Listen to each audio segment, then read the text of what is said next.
ચાણક્યની જયારે નાની ઉંમર હતી ને ત્યારે ચાણક્યની માં એક વખત રડે છે, ચાણક્યની સામે રોવે છે. ચાણક્યએ પ્રશ્ન કર્યો, માં શું કામ તું રડે છે? બેટા, આજે જ્યોતિષી આવ્યા હતા અને જ્યોતિષે મને કહી ગયા છે કે તમારા પુત્રના 32 દાંતમાં એક એવો દાંત છે, એ દાંતમાં એક એવો ડાઘ છે કે દુનિયાનો મહાન માણસ બની જશે. પણ માં, દીકરો મહાન બને માં કાંઈ આંગળા થોડા પાડવાના હોય. અને ત્યારે ચાણક્યની માતાએ કીધું, દીકરા બેટા, દીકરો મહાન બને એ માતાનો રાજીપો જ હોય, પણ મહાન બન્યા પછી દીકરો માને ભૂલી જાય છે, એના આંગળા લાગે છે. દીકરો મહાન બન્યા પછી જાય છે. અને એ જ ચાણક્ય 7-8 વર્ષની ચાણક્યના જીવનમાં બનેલો આ પ્રસંગ, 7-8 વર્ષની ઉંમર ચાણક્યની હતી, એને પગલે પાછો ગયો. એ કાળવેડ પથ્થર લીધો, 32 દાંતમાંથી જે દાંત ડાઘવાળો હતો કે દુનિયાનો મહાન માણસ બનશે, એ દાંતને પાડી માના શરણમાં ધરી દીધો છે. લેમાં આ દાંત દુનિયાનો મહાન માણસ નહીં બની શકે. આ માનું પ્રેમ છે. માના પ્રેમની આગળ બધા જ પ્રેમો નિસ્વાર્થ બની જાય છે. આ બાજુ યુવાને કહ્યું છે, બધાને સમજાવી ગયો, પણ એની માને નથી સમજાવી શક્યો. ટૂંકમાં કહું તો એ દીકરાના લગ્ન સંબંધ નક્કી થયો, લગ્ન નક્કી થયા, સવારમાં એની જાન છૂટી અને હસ્તમેળાપ થયો અને યુવાનના હાથમાંથી આંગળા આવ્યા છે કે આજે આ હસ્તમેળાપ અત્યારે થાય છે, પણ આ સાંજ થાય ને આનો ચૂંટલો તો નંદવાઈ જવાનો છે. કારણ કે યુવાન એક જ જાણે છે કે આજે રાતના મારું મૃત્યુ છે. યુવાન રડે છે, અંદરથી રડે છે. જાન મરણી ઘેરે આવી યુવાન પોતાના મિત્રો પાસે બેહે છે. પેઢી ઉપર એની નવડાની વાત કરે છે કે આગળ મારો પીવો આવે, આગળ મારો પીવો આવે. આ યુવાન વિચાર કરે છે જેટલી ક્ષણ માટે જીવી જાવ એટલી ક્ષણ મારી આ આખરી રાત, આ છેલ્લી રાત મારી છે, અને છેલ્લી રાતમાં જેટલું જીવાય એટલું મારે જીવી લેવું છે. પોતાના મિત્રો સાથે બેહે છે અને મિત્રોએ કીધું, હવે તું તારી પ્રિયતમા પાસે જા. યુવાન એની પ્રિયતમાને મળવા માટે જાય. અડધે દાદરે પૂગ્યો અને પ્રિયતમાએ એના આવવાનો અવાજ સાંભળ્યો. એક હર્ષ થયો છે કે મારો પીવો આવેલો આવે છે. અડધે દાદરે પૂગ્યો અને એના આવવાનો ચપ્પલનો બૂટનો અવાજ બંધ થયો. કટકટ જે દાદરાની અંદર અવાજ આવતો અવાજ બંધ થઈ જાય છે. નવોડા હતી, ધર્મની મર્યાદામાં હતી, એટલે એને બાવણું ખોલી જોયું નહીં, પણ એ બાવણાની પાસે કાન રાખી અને એ નવોડા ત્યાં ઉભી રહી છે. આ બાજુ યમનો દૂત કાળા સર્પ થવાની જેની નોકરી હતી, યુવાનની પાસે આવી ત્યાં ઉભો રહી જાય છે. આ યુવાન એને કહે છે, લે ભાઈ, તારી ફરજ પૂરી કર, મને ડંખ મારી દે એટલે તારી નોકરી પૂરી થાય અને મારું જીવન પૂરું થાય. પેલો યમનો દૂત એમ કહે છે, ભાઈ, યમરાજાના ચોપડામાં બરાબર વાંચ્યું છે કે નખ માર્યા પછી 1 કલાક પર પડીશ અને કલાક પછી તારું મૃત્યુ થવાનું છે. તું મારો મિત્ર છો, તે મને રામનું નામ લેવડાવ્યું છે. મારે તને 1 કલાક દુઃખી નથી કરવો, પણ 1 કલાક આપણે ભગવાનનું નામ સ્મરણ કરી, ભગવાનનો સત્સંગ કરીએ અને 1 કલાક પૂરી થાય તો તરત તને એવો દંશ આપીશ કે એક જ દંશમાં તારું પ્રાણ પણ ફૂટી જાય. આ વાત ખાલી નવોડા કાંતિની સામે વિચાર કર્યો કે આ જે ભોજનનો થાળ મેં તૈયાર કર્યો છે એ મારો પતિ તો આગળ મૃત્યુ પામી જવાનો છે. વિચાર કરે કે હવે શું કરવું. એ જ ક્ષણે નીચેથી કોઈનો અવાજ આવે છે કે મને પ્રસૂતા પછી પેટની અંદર ઝાડ ઉગી, વિચરતી જાત ડંગા હશે, વિચરતી જાતિની કોઈ સ્ત્રીએ એક બાળકને જન્મ આપ્યો છે. બાળકને જન્મ આપ્યા પછી પેટની અંદર જે લાય લાગી છે, લાય એનાથી સહન ન થઈ, ભૂખ એનાથી સહન ન થઈ અને બાઈ ભોજન માંગવા માટે રસ્તા ઉપર નીકળે છે કે મને કોઈ ભોજન આપો, મને મારા પેટમાં લાય થાય છે. મને જો અત્યારે ભોજન નહીં મળે તો હું મારો સંતાન બંનેનું મૃત્યુ પામશે. અવાજ પેલી નવોડા સાંભળે અને વિચાર કર્યો કે 32 ભાગના ભોજન જે મેં તૈયાર કર્યા છે, મામટની જે મીઠાઈઓ તૈયાર કરી છે, એ તો હવે કોણ ખા.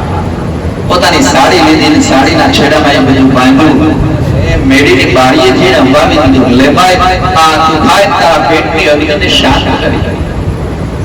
આ વિચરતી જાતિની સ્ત્રીએ આ મામટની મીઠાઈ ખાધી, ભોજન લીધું, અને ભોજન લીધું, પાણી લીધું, અને પછી આકાશમાં દ્રષ્ટિ કરીને કીધું, હે ભગવાન, જેણે મારું પેટ ખાયું છે ને એનો ચૂડી ચાંદલો ખંડ રાખે, એનો ચૂડી ચાંદલો તો અખંડ રાખે, એનો ચૂડી ચાંદલો ક્યાંય ઘૂસાવા ન દે. આ અન્નનો મહિમા બતાવ્યો છે. આ બાજુ 1 કલાક પૂરી થાય, અને 1 કલાક પૂરી થાય એટલે પેલા સર્પે એને દંશ મારે છે, વારંવાર દંશ મારે, પણ આ યુવાનને હવે ઝેર નથી ચડતું. એની એ પરિસ્થિતિમાં યુવાન ઉભો રહે છે. યમનો દૂત વિચાર કરે છે, મેં બરાબર ચોપડામાં વાંચ્યું છે કે દંશ કર્યા પછી 1 કલાક પછી તડપશે, પણ 1 કલાક એને તડપવા ન દીધો, અને એટલું બધું મેં દંશ માર્યો, એક ક્ષણે એનો જીવ નીકળી જવો.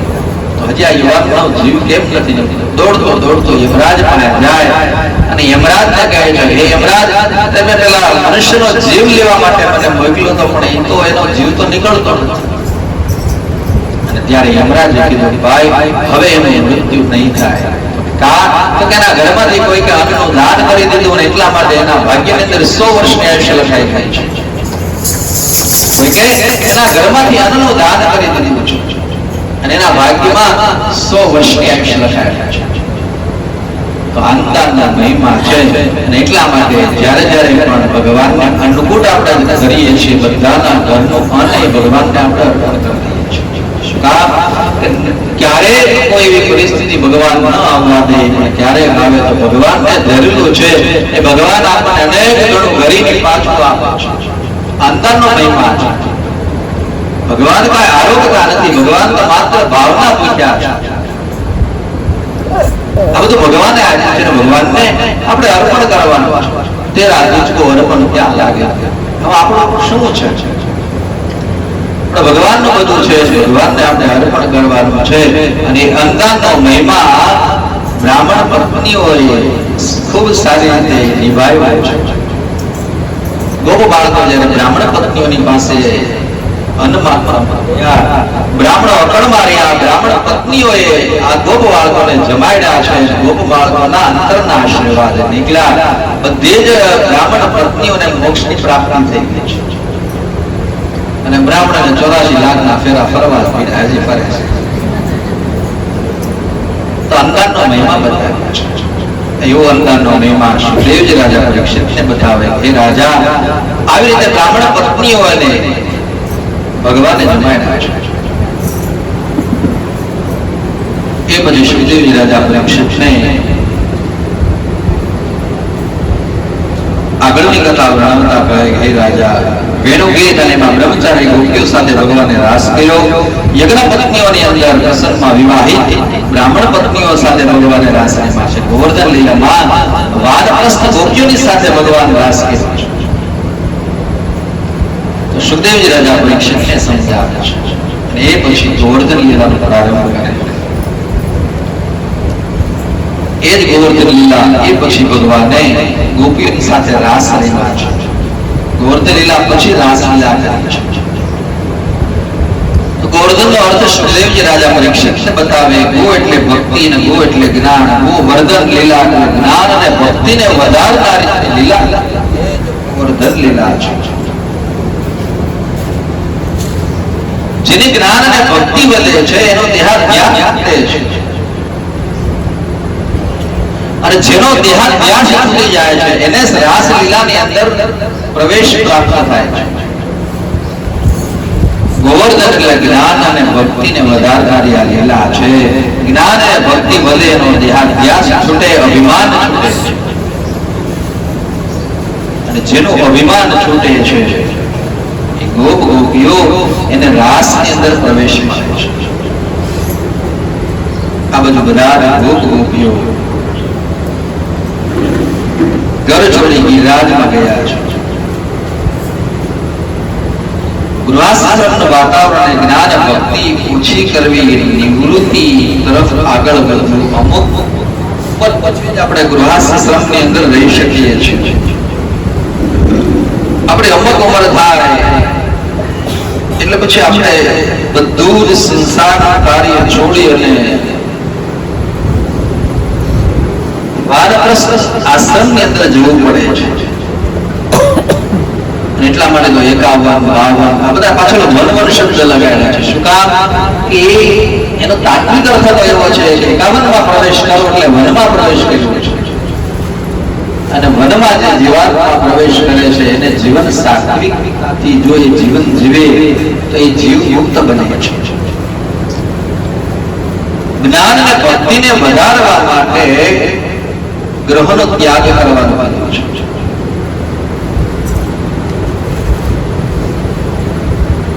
ઘરને તીર્થ જેવું બનાવવાનું હોય, ઘરને જો તીર્થ સમાન રાખતો હોય તો એ ઘરની અંદર પણ ભગવાનની ભક્તિ થઈ શકે છે. સંસારમાંથી થોડીક વૃત્તિને ઓછી કરી નિવૃત્તિ તરફ જો જીવ પ્રયાણ કરે તો એ જીવ મુક્ત થઈ જાય છે. નિવૃત્તિનો આનંદ આ જીવાત્માને બધાને મળે છે. પણ જ્યારે જ્યારે આપણે નિવૃત્તિના આનંદમાં હોઈએ છીએ ત્યારે મનમાં આપણી પ્રવૃત્તિ પાછી આવી જાય છે. એટલા માટે સાચો આનંદ ક્યારેય પણ આપણને મળી નથી શકતો. ભગવાન આપણને નિવૃત્તિ આપે છે. સંસારમાં આપણા બધા જ કાર્યો ભગવાન પૂરા કરી દે છે. બધી જ આશાઓ ભગવાન પૂરી કરી દે છે. એટલા માટે ભગવાન કહે છે કે જીવ હવે તો નિવૃત્તિ તરફ આગળ વધે. અને જીવ જ્યારે નિવૃત્તિ તરફ આગળ વધે છે ફરી વખત એની પ્રવૃત્તિ એને છોડતી નથી. છોકરાઓને ભણાવ્યા, એના છોકરાને રમાડવાની આશા ઉત્પન્ન થાય, એ છોકરાના લગ્નમાં જવાની આશા ઉત્પન્ન થાય. આ બધી આપણી પ્રવૃત્તિઓ છે. હજી અહીંથી ભેગું કરી લો, અહીંથી ભેગું કરી લો, આ બધી આપણી પ્રવૃત્તિઓ છે. તો ભગવાન દરેક જીવાત્માઓને કહે છે કે વાનપ્રસ્થ એટલે પ્રવૃત્તિમાંથી નિવૃત્તિ થવા માટે એ જીવ હવે તો આગળ વધે. તો ગો એટલે ઇન્દ્રિયો, અને ઇન્દ્રિયોની વૃત્તિ ત્યાગથી થાય છે. ગોવર્ધન લીલાનો મુખ્ય ઉદ્દેશ એ જ છે કે બધુંને છોડી અને ભગવાનના શરણમાં જો આવે તો એ ભગવાન એ દરેક જીવાત્માને નિર્ભય પદ આપે છે. ત્યાગાત શાંત અંતરમ, ત્યાગથી જ માણસને શાંતિ મળે છે. સંસારનું બધું જ છોડી અને ભગવાનના શરણમાં ગયેલો દરેક જીવ એ નિર્ભય બને છે. જે કોઈ સતત બ્રહ્મ ચિંતન કરે છે એના બધા જ વિઘ્નો ભગવાન દૂર કરે છે. પ્રવૃત્તિમાંથી નિવૃત્તિ થવાનો જે લીલા બતાવી, નિવૃત્તિ થવાનો જે માર્ગ બતાવ્યો એ જ ભગવાન આ ગોવર્ધન લીલાનો અર્થ બતાવે છે. આ બાજુ સુખદેવજી રાજા પરીક્ષિતને કહે, હે રાજા, જે જગ્યાએ ભગવાને ગિરિરાજની પૂજા કરી જતીપુરા, હવે જો બેસતું વર્ષ અને બેસતા વર્ષની અંદર બધા જ લોકો વડીલોને વંદના કરે, બધા લોકો એના વડીલોને પગે લાગે છે, વંદના કરે છે. અને એ વખતે નંદ બાબા કંઈક તૈયારી કરે છે. કૃષ્ણે પ્રશ્ન કર્યો, બાબા આ શેની તૈયારી કરી?